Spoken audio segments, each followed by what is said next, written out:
శ్రీ సత్యసాయి జిల్లా ఓపెల చెరువులో ఘరానా మోసాలకు పాల్పడుతున్న వ్యక్తిని పోలీసులు ఎట్టకేలకు అరెస్ట్ చేశారు. రాజకీయ నాయకులతో దిగిన ఫోటోలను చూపిస్తూ బ్యాంకు సీఈఓ అవతారమెత్తి మోసాలకు పాల్పడుతున్నాడు. బ్యాంకు సీఈఓ అని చెప్పి ఓ మహిళ నుంచి 50 లక్షలు దండుకున్నాడు. ఓ న్యూస్ ఛానల్ పేరుతో సోషల్ మీడియాలో ప్రజా ప్రతినిధులపై అసభ్యకరమైన పోస్టులు చేసినట్లు పోలీసులు పేర్కొన్నారు. నిందితుడిని అరెస్ట్ చేసి రిమాండ్కు తరలించారు.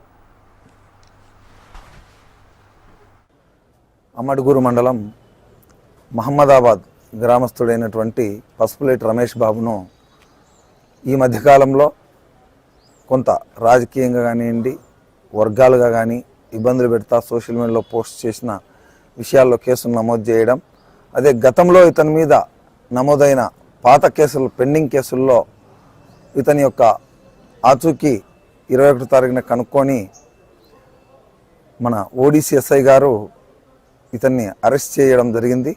ఇతను ప్రస్తుతం మన కదిరి సబ్ జైల్లో రిమాండ్ ఖైదీగా ఉన్నాడు. ఇతను గతంలో సుమారుగా సత్యసాయి జిల్లాలోనే 14 కేసుల వరకు వివిధ నేరాల్లో నమోదు చేయడం జరిగింది. ఈ కేసుల వివరాలు ఒకసారి చూస్తే చీటింగ్ కేసులు, అదేవిధంగా SC/ST కేసు ఒకటి నమోదయ్యింది. అదేవిధంగా కొంతకాలంగా ఇతని యొక్క కొన్ని ప్లాట్ఫామ్లను సోషల్ మీడియా ప్లాట్ఫామ్స్ ఏర్పరచుకొని సోషల్ మీడియా ద్వారా కూడా పొలిటికల్ లీడర్స్ను, కొంత సొసైటీలో పలుకుబడి ఉన్న వ్యక్తులను కొంత ఇబ్బంది పెట్టేటువంటి పోస్టులు వాటిని పెట్టడం, దాని ద్వారా బ్లాక్మెయిల్స్కు పాల్పడే విధంగా ఉన్నాడు. కాబట్టి ఇతన్ని అరెస్ట్ చేసి రిమాండ్ చేయడం జరిగింది.